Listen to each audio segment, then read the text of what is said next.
Hi guys, and welcome back to the channel. So yeah, in this video I'm going to be doing something that I haven't done in quite a while, and that is going to be doing a top 10 of one of my favourite actresses, and that is Christina Ricci. So yeah, just sort of I thought I'd do this and just sort of in terms of the popularity that Wednesday seems to be getting on Netflix, and yeah, just talk about one of my favourite actresses. So yeah, that being said, before I get into the main list, I do have just a few honourable mentions that didn't quite make it for me. So the first one is Pecker, which is a great John Waters movie with Eddie Furlong and Christina Ricci. I really do enjoy that film. A couple of Woody Allen movies as well, The Opposite Sex and Anything Else, which were two great movies. And another one that nearly got in there was Prozac Nation. Really enjoy that movie. And the last one is a terrible movie, but for me, arguably, Christina Ricci is the best thing about it, and that is the Disney remake of That Darn Cat. Awful movie, but Christina Ricci makes it at least watchable. So yeah, those are my honourable mentions. So I'm going to kick it off with my number 10 pick, and that is Sleepy Hollow. I love this movie. I think it's great. The Blu-ray looks amazing. But the only real issue I have with it and why it's at number 10 is because I kind of forget Christina Ricci's in this film. I always think of it as a Tim Burton and Johnny Depp vehicle. And I just sort of, I just do forget that she's in it. But when I do watch the movie, she's great. But afterwards, I'm just kind of like, that was a great Johnny Depp film. That was a great Tim Burton film. And yeah, it's other than that, it's just a great gothic movie that I just really enjoy. And that's all I can really say about it. It's probably on the list just because Christina Ricci is in it, but I do just forget that she's there. But yeah, it's a fantastic movie and it's definitely worth checking out if you've not seen it. So that is my number 10 pick, Sleepy Hollow. So coming in at number 9 for me is, I believe it's her first movie that she ever made, first feature-length movie, and that is Mermaids. Yeah, this movie's got a great cast to it. Cher, Bob Hoskins, Winona Ryder, and of course Christina Ricci. She just sort of plays like the Cher's youngest daughter, and she always gets like her words muddled up and the meanings to them, and she just sort of is sort of obsessed with swimming and just constantly wants to break all these records. And it's a fun, charming movie. Winona Ryder is the main selling point to me, but Christina Ricci plays her sister just wonderfully at this young age. Just captures innocence, and it's a fun movie, and I just really enjoy it. So yeah, that is Mermaids. Coming up next for me at number 8, and I'm kind of cheating with this because it's two movies that I've picked for this spot. I couldn't decide between them. They're quite rare movies to get hold of as well. So I've got The Last of the High Kings and Desert Blue. Both first time watches for me this year. And I've got to say, I really enjoyed both of them.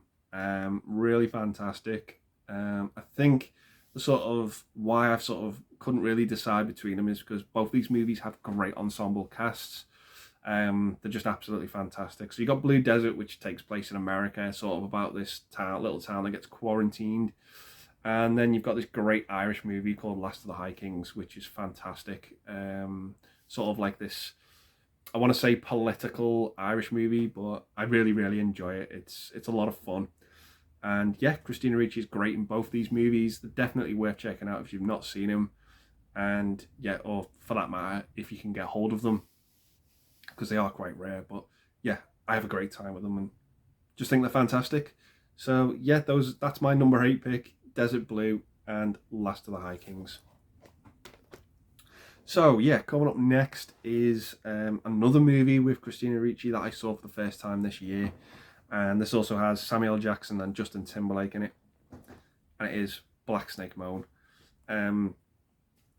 Yeah, really sort of different role, I think, for Christina Ricci. This is a very sort of raunchy, near the knuckle type of role, and it's a fantastic film. I just really enjoy it. She sort of plays this sort of I don't want to say white trash, but sort of someone who is looking to sort of find love in a very unconventional way, and it's just sort of just doesn't really has a doesn't care attitude who she meets.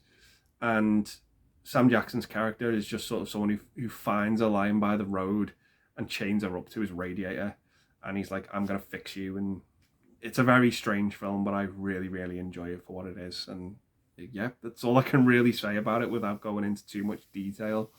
And yeah, it's just a wonderful, wonderful movie. And yeah, it's just got a great cast to it. It's probably my favorite Justin Timberlake movie as well, to be honest. But yeah, Ricci steals the show, and yeah, it's just a fantastic movie. So yeah, that is Black Snake Moan.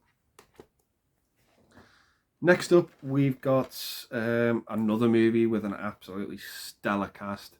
This movie often gets referred to as like the female version of Stand By Me, and yeah, it really is. I just have a great time with it, and it is Now and Then. So yeah, this is kind of like a time skip movie where it just sort of follows these four girls when they were younger and when they're adults, when they all sort of meet up again and come back to their hometown. And it's just a charming, heartwarming movie. That's all I can really say about it. Really enjoy it, really have a great time with it, and yeah, it's just, like I said, it's charming, it's heartwarming. You get invested in the story and you get invested in the characters, and it's just a wonderful film. I really like it. I think it's really underrated. I don't think there's a UK release of it, but yeah, it's one I really, really like, and I've only seen it twice and I enjoyed it so much more on the second viewing. And yeah, just think it's a really, really fun movie. So yeah, that is Now and Then. So coming in at number 5 for me is possibly my first sort of encounter with Christina Ricci in terms of a movie. It's a childhood classic for me, and I just really enjoy it. And that is, of course, Casper.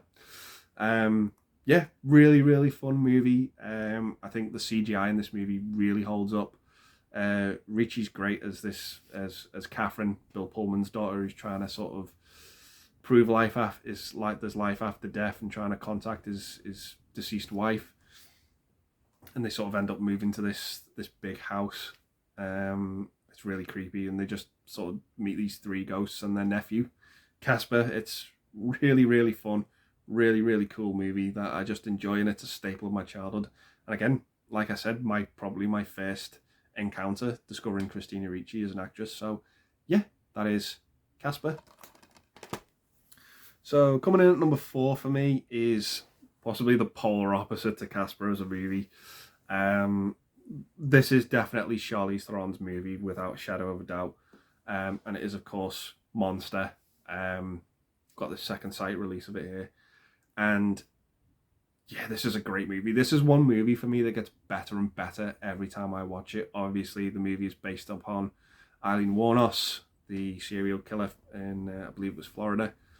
And yeah, sort of, Christina Ricci sort of plays her sort of lesbian lover, Selby, in the movie. And you sort of, without spoiling it, she sort of discovers what Charlize Theron's character is doing in the movie, and it's just sort of breaks her heart a little bit of what she has to do, and she just ends up having to do the right thing, shall we say, in this movie. And I think Ricci is great in the role. Obviously, it is Charlize Theron's vehicle, but yeah, it's just a great drama.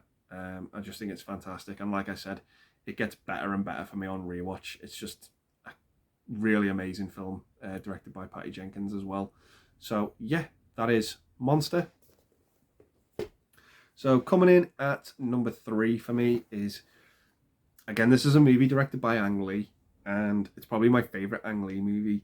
The cast in this movie is just absolutely phenomenal. Kevin Kline, Joan Allen, Sigourney Weaver, Tobey Maguire, Elijah Wood, and of course Christina Ricci, and it is The Ice Storm. Yeah, again, this is another drama I just really love and really, really enjoy. Stellar cast, like I said, but I think what the movie touches on, which I wasn't expecting it to touch on, is sort of relationships, and kind of like there's a lot of rawness to this movie, particularly with the young cast in this film. And I do enjoy the movie for what it is, but that was just a bit too near the knuckle for me when I first watched the movie. But as I've gone on rewatches with this film, it does. I sort of ease to it a bit more, shall we say? And yeah, I love the movie. I think it's great. It had the ending really shocked me as well, without spoiling it at all. I love the look of this movie. Um, this is the creepiest use of a Richard Nixon mask that I've seen. That's including Point Break as well. But yeah, this is a really, really fun movie that I just really, really enjoy. So yeah, that is The Ice Storm. So next up, coming in at number 2 for me, is this movie's fantastic. I love it. It's directed by its main lead as well, Vincent Gallo, and it is Buffalo 66. I sort of remember discovering this movie for the first time when it came out. I think I was about 6 or 7, and I remember seeing bits and bobs of it on TV. And for the longest time, I never crossed paths with the movie again. It wasn't up until about university where I actually sat down and watched the movie in full, and I just enjoyed the hell out of it. I thought it was fantastic. Vincent Gallo is just kind of like this guy who's been released from prison, and he sort of ends up, I'll say, kidnapping Christina Ricci's character, but she goes along with it. And yeah, he's a bit of a scummy character. He just speaks to her like shit all the time. But she just kind of just takes it and goes along with it. And I think what's weird for me about this movie as well is this movie stars Anjelica Huston as well. And it's really weird sort of seeing Anjelica Huston and Christina Ricci on screen together, and it's not an Addams Family movie. Yeah, it's just really bizarre in that sequence when you get to it. But I just enjoy the hell out of this film. Vincent Gallo gives a great performance in it. So does Ricci. It's my second favourite movie with her in. And yeah, I just enjoy the hell out of this film. It's a great low budget drama. Absolutely fantastic. And I just really, really enjoy it. So yeah, that is Buffalo 66. So that leads me to my number 1 pick. And again, it's 2 movies. She plays the same character in both movies. And yeah, I just enjoyed the hell out of these movies. I've watched these movies about 5 times this year alone. The second one for me is one of my ultimate comfort movies. I just have so much fun with it. And it is, of course, the Addams Family movies. You've got the Addams Family and Addams Family Values. The second one in particular is my favourite Christina Ricci movie of all time. Let's just say that. It's her movie. She is the star of the film. She's just great. I love the setting of having to put the Pugsley and Wednesday in this sort of real happy and cheery camp, and the juxtaposition of the characters there is just great. She is ruthless in this film. She just takes shit off no one, and it is just wonderful. It's so funny as well. So great. I love the supporting cast in this film. Joan Cusack, Peter McNichol, absolutely wonderful. And yeah, it's just my favourite movie with her in. Absolute comfort movie of mine that I just absolutely enjoy. Prefer it to the original. The original's still great. I absolutely love the original. She sort of plays Wednesday with this absolutely emotionless pose, and just the line delivery is great. But like I said, the second movie is where it truly gets to shine with her talents. And yeah, it's a wonderful, wonderful experience. So yeah, that's my number 1 Christina Ricci movie, the Addams Family movies. So yeah, those are my top 10 favourite Christina Ricci movie guys. So yeah, let me know some of yours down below in the comments. Looking at her filmography, there's quite a lot I've not seen. I think some of the later ones sort of dip in quality a bit, but there's movies of hers that I've still yet to see. Haven't seen Speed Racer. I do want to check that one out because I've heard that's not the worst, but not the best either. But yeah, just yeah, let me know some of your favourites art from Christina Ricci. And yeah, I'll just leave the video there, guys, and say thanks very much for watching. Stay safe, and I'll see you in the next one. Bye for now.